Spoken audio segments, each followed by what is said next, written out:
नमस्कार, कैसे हैं आप लोग? तो चलिए स्टार्ट कर लेते हैं। ये वही सीरीज़ है जो हिंदी साहित्य के लिए बहुत ही महत्वपूर्ण है। जो उत्तराखंड प्रवक्ता होने वाला है हिंदी के लिए, ये सीरीज़ बहुत काम आएगी आपके। और जो पढ़ता है तो उसे पता चल रहा होगा कि ये सीरीज़ बहुत ही इम्पोर्टेंट है। तो अगर आपको अच्छी लग रही हो तो बताना ज़रूर कमेंट करके और शेयर भी करना ज़्यादा से ज़्यादा। तो देखो पहला प्रश्न क्या है कि दोहा या दूहा अपभ्रंश का अपना छंद है, उसी प्रकार जिस प्रकार गाथा प्राकृत का। तो ये पंक्तियाँ किसकी हैं? तो ये पंक्तियाँ हैं एचपीडी की। एचपीडी मतलब क्या है?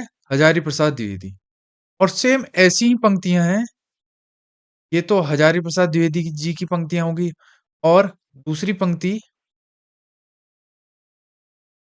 जिस प्रकार दोहा या दूहा कहने से भ्रंश का बोध होता है,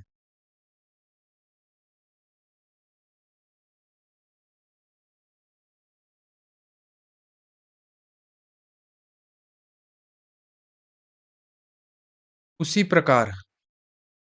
देखो ये पंक्तियां दोनों एक जैसी लगेंगी आपको। कहा या गाथा कहने से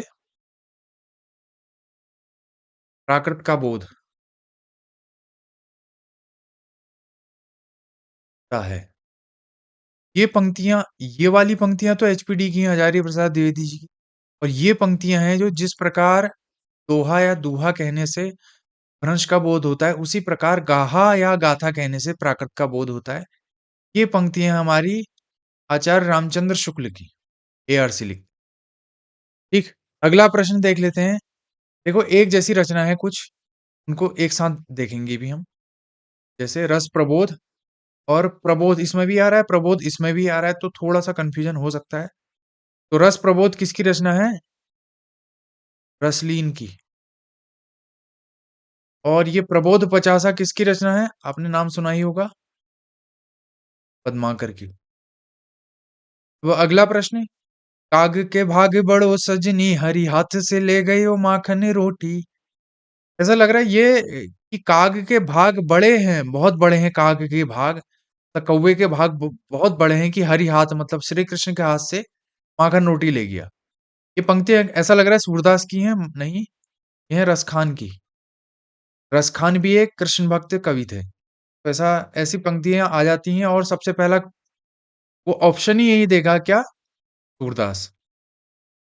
अगला देखो, इश्कलता और इश्कनामा, ये भी अलग-अलग रचनाकार हैं इसके। इश्कलता तो है घनानंद की। और ये जो इश्कनामा है, ये है बोधा की। बोधा की और भी रचनाएं जैसे बिरह वारिश,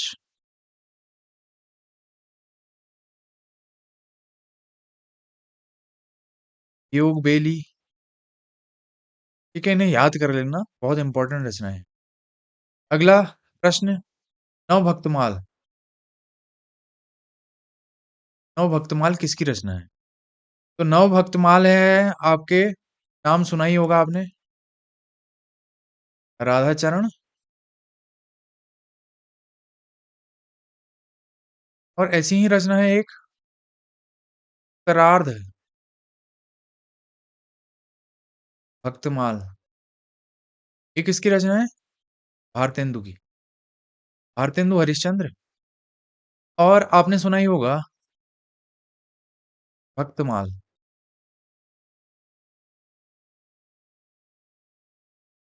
अच्छा, इसमें कितने भक्तों का वर्णन किया गया है? 200 भक्तों का। ठीक। 316 छप्पा छंद हैं इसमें। इसमें भक्तमाल में नावादास ने भक्तमाल लिखी है। नव भक्तमाल है राधाचरण गोस्वामी की और उत्तरार्ध भक्तमाल है भारतेंदु हरिश्चंद्र की। अब अगला प्रश्न है, राउलवेल किसकी रचना है?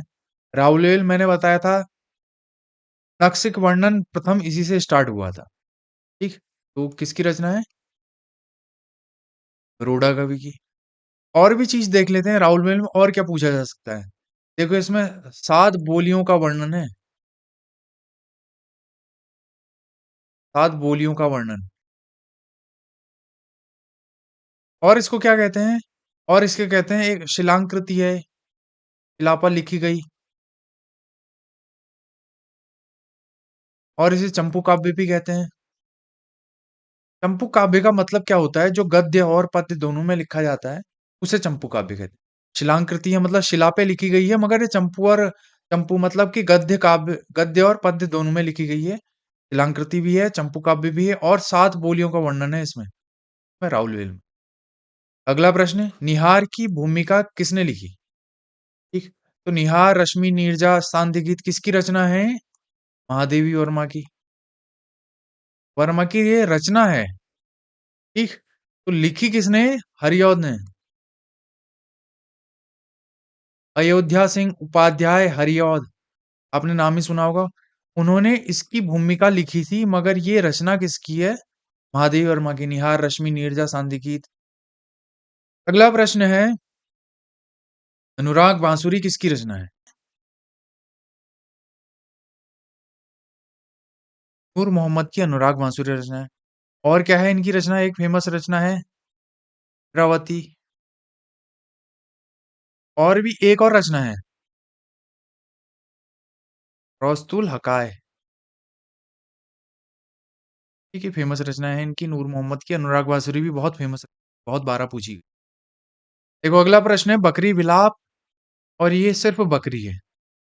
अब इसी में कंफ्यूज होते हैं बच्चे कि कहीं पर बकरी आ गया, वो सोचेंगे कि विलाप शायद मिसप्रिंट हो गया है। कहीं पर बकरी आ गया, सिर्फ वो सोचेंगे कि बकरी विलाप तो नहीं है कहीं।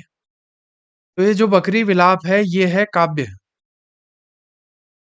हास्य व्यंग्य काव्य। ये किसका है? भारतेंदु का, भारतेंदु हरिश्चंद्र। और ये बकरी किसका है? नाटक है। ने नाम सुना होगा, सर्वेश्वर दयाल सक्सेना का। अगला प्रश्न देख लेते हैं, समस्या पूर्ति प्रकाश और ये समस्या प्रकाश दोनों एक जैसी ही रचना लग रही हैं, और इसमें भी कंफ्यूज हो सकते हैं बहुत सारे बच्चे। ये समस्या है पूर्ति शायद मिस्टेक से, या छपने में कुछ ऐसी गलती हो गई होगी, तो ये रचना एक ही की होंगी। तो ये अलग अलग रचना है। समस्या पूर्ति प्रकाश है, आपने नाम सुना होगा दुर्गादत्त व्यास का। और जो ये समस्या प्रकाश है,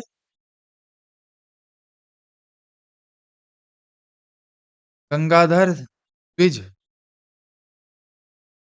गंग, गंगाधर द्विज गंग, ये समस्या प्रकाश इनकी है, और समस्या पूर्ति प्रकाश दुर्गादत्त व्यास की। ऐसे ही समस्या पूर्ति सर्वस्व, ये भी आपने नाम सुना होगा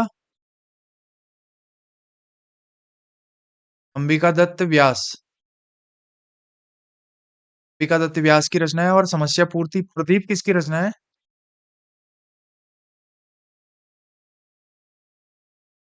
इल्ला भाई।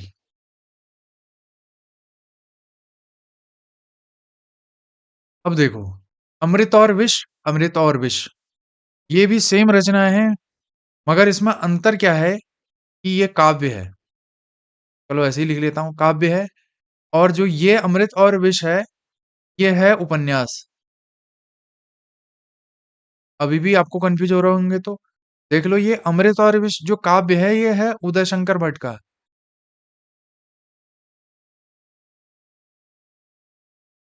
और ये जो अमृत और विष उपन्यास है, अमृतलाल नागर। देखो इसमें कंफ्यूजन क्या होता है, सीधे अमृत और विष दे देगा, विष दे देगा, और दे देगा काव्य किसकी रचना है। सबसे पहला ऑप्शन ही वो अमृतलाल नागर देगा, कि बच्चे जानते हैं ज्यादातर ये अमृतलाल नागर की ही फेमस रचना है अमृत और विष। इसीलिए सब लोग यही कर लेंगे। तो इसीलिए ध्यान देना है कि जो एक जैसी रचना है उनको एक जगह लिखना है, और ध्यान से याद करना है। देखो अगला प्रश्न, छायावाद का शलाका पुरुष किसको कहा जाता है? तो आपने नाम सुना ही होगा निराला का। निराला को छायावाद का शलाका पुरुष कहा जाता है। और एक और है, प्रगतिवाद का शलाका पुरुष किसको कहा जाता है? नागार्जुन को। प्रगतिवाद को शलाका पुरुष नागार्जुन को। अब ऐसे ही प्रयोगवाद या नई कविता का शलाका पुरुष किसको कहा जाता है? अज्ञेय। हीरानंद, सच्चिदानंद, वात्स्यायन, अज्ञेय। तो आपको अगर ये वीडियो अच्छी लग रही हो तो शेयर करना और ज़्यादा से ज़्यादा लोगों तक फैलाना ताकि मेरा भी मनोबल बढ़ता रहे। Thank you so much.